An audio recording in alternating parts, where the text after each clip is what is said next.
Picture this, a casino where the house wins 70% of the time. Even when you manage to beat the odds and win, you're forced to hand over half your assets before you leave the table. The game is rigged. The dealers smile while they take your chips. And society keeps telling you that if you're not sitting at that table, something is wrong with you. Would you play that game? Millions of men across the Western world are answering with a resounding no. They're walking away from the table.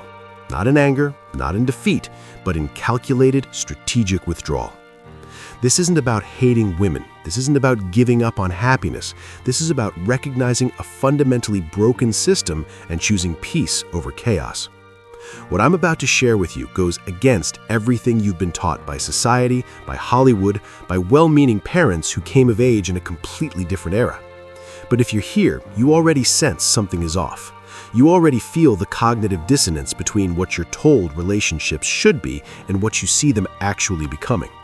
Stay with me, because understanding this shift will completely change how you see modern dating, modern marriage, and your own path forward.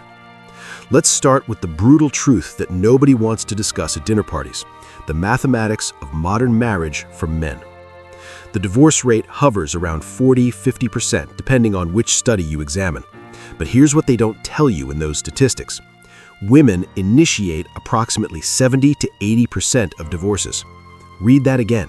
In the majority of marriages that end, it's the woman who decides it's over. Not mutual, not collaborative, unilateral. Now, let's talk about what happens when that divorce occurs. Family courts, despite decades of supposed equality, still operate on frameworks designed in the 1950s. Men lose access to their children in the majority of custody battles. The primary custody rate for fathers is approximately 20%. You can be an involved, loving father, and the system will still default to giving your ex-wife primary custody while you become a weekend visitor in your own children's lives. Then comes the financial devastation: alimony, child support, the division of assets. A man can spend decades building wealth, building a home, building a life, and watch it disappear in a courtroom in a matter of months. This isn't speculation. This is documented reality playing out in courtrooms across the nation every single day. But here's what makes it even more painful. You can do everything right. You can be faithful. You can be a provider. You can be emotionally available, communicative, supportive. And she can still decide one day that she's not happy, or that she needs to find herself, or that the spark is gone. And the legal system will reward her for breaking the contract. Marcus Aurelius wrote, "The impediment to action advances action. What stands in the way becomes the way." But what happens when the very institution designed to unite becomes the impediment? When the path forward is mined with legal and financial destruction? High-value men are doing the math. They're looking at the risk-to-reward ratio and making the only logical decision. Don't play a game designed for you to lose. This isn't about bitterness. This is about strategic life planning. Would you invest in a stock that had a 50% chance of completely bankrupting you? Would you start a business knowing that your partner could dissolve it at any moment and take half your assets, regardless of their contribution? Of course not. Yet society expects men to enter marriage with the same blind optimism they had in the 1950s, when the incentives and legal frameworks were entirely different. Now let's talk about what these men are discovering once they step away from the table. Peace. Real, genuine, unadulterated peace. Imagine waking up in your own home, in your own space, with no one criticizing your choices, no one questioning your decisions, no one weaponizing your vulnerabilities against you during an argument, no one withholding affection as a negotiation tactic, no one threatening to take your children, your home, your financial security if you don't comply with their emotional demands. The modern man in a typical relationship is constantly auditioned. He must perform. He must maintain his frame while also being emotionally available. He must be confident but not arrogant. He must provide but not expect traditional reciprocity. He must lead but constantly seek consensus. He must be stoic but vulnerable, strong but sensitive, ambitious but present. It's exhausting. It's a performance with constantly shifting goalposts. Seneca wrote, "No person has the power to have everything they want, but it is in their power to not want what they don't have and cheerfully put to good use what they do have. Men who choose solitude are exercising this Stoic principle. They're recognizing that peace, autonomy, and self-direction are more valuable than the validation that comes from a relationship. They're discovering that the absence of chaos is itself a form of abundance. Consider what solitude offers. Your money is your own. Every dollar you earn goes towards your goals, your investments, your future. No arguments about spending, no resentment about who contributes what, no financial entanglement that could destroy you. Your time is your own. You can pursue your mission without negotiation. You can build your business, develop your skills, invest in your health, cultivate your friendships, travel, create, explore, without having to run every decision through a committee of one who may resent your ambition. Your mental energy is your own.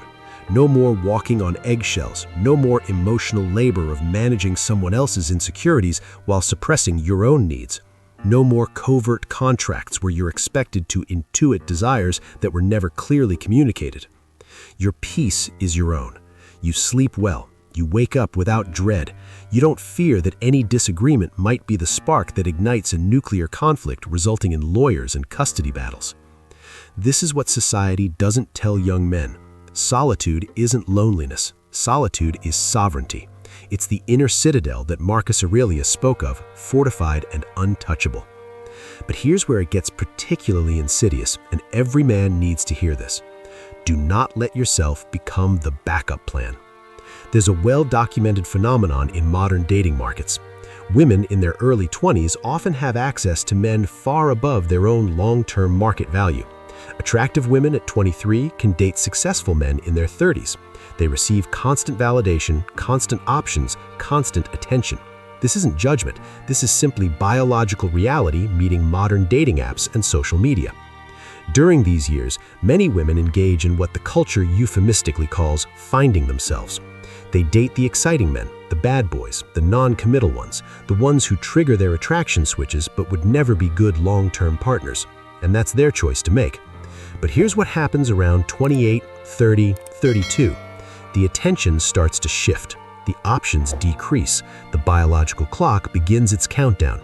Suddenly, stability looks attractive. Suddenly, the nice guy they ignored at 23 looks like a viable option. Suddenly, they're ready to settle down. And she remembers you, the guy who was interested in you years ago, the guy who showed up, the guy who would have married you when you were 24, the stable guy, the provider guy, the safe option. Carl Jung said, "Until you make the unconscious conscious, it will direct your life and you will call it fate. Make this conscious. If a woman rejected you or ignored you during her peak years and suddenly finds you interesting when her options decline, you are not her prize. You are their pragmatic choice. You are the backup plan." She's not choosing you because you're suddenly more attractive. She's choosing you because her primary strategy failed and you represent security. The passion, the desire, the genuine burning attraction she felt for other men, that was given to them. What you're being offered is the rationalized second best. And here's the brutal economics of it. You'll be expected to provide the same level of commitment, resources, and security that you would have given her at 24, but you're getting a different product. She's had her fun. She's given her best years, her youth, her fertility, her enthusiasm to men who were not you. And now she wants you to be grateful for the opportunity to wife her up and provide for the children she wants to have before her window closes. This is what the manosphere calls alpha widows or hitting the wall. It's crude language, but it describes a real phenomenon. She's been conditioned by years of dating men who excited her, and now she's trying to retrain herself to be attracted to stability. It rarely works long term. The resentment builds on both sides. For the man, he senses, even if he can't articulate it, that he's not her first choice. He's the fallback, and that knowledge corrodes the relationship from within. For the woman, she finds herself married to a man she respects but doesn't truly desire the way she desired past lovers, and that too creates resentment. Schopenhauer wrote extensively about the fundamental incompatibility between what men and women seek in relationships. He argued that nature tricks us into reproduction through what we call romantic love, but once that trick is understood, once you see the strings being pulled, you can't unsee them. If you were a man who has built yourself up, who is focused on his mission in his 20s and early 30s, who has developed his financial stability, his emotional maturity, his life skills, do not squander that on becoming someone's second choice. Do not let a woman who ignored you when you were building suddenly have access to you now that you're built. This isn't about revenge. This isn't about punishing women. This is about understanding your value and refusing to accept less than genuine desire and respect. If she wasn't there during the struggle, she doesn't deserve to reap the rewards of your success. What we're witnessing is nothing less than a silent strike. Millions of men are collectively opting out, not through organized movements, not through manifestos or protests, but through individual choices that are aggregating into a social phenomenon that terrifies cultural institutions. Marriage rates are plummeting. Birth rates are crashing. Men are increasingly choosing video games, hobbies, friendships, careers, and purposeful solitude over the pursuit of relationships. And society's response? Shame, blame, articles about failure to launch, accusations of Peter Pan syndrome, claims that these men are immature, selfish, or broken. But here's the reality. These men have done the math. They've watched their fathers go through devastating divorces. They've seen their friends lose everything in family courts. They've experienced the modern dating market where their effort is unreciprocated, where traditional masculinity is simultaneously demanded and demonized, where the rules change depending on the mood of their partner. Epictetus taught, freedom is the only worthy goal in life. It is won by disregarding things that lie beyond our control.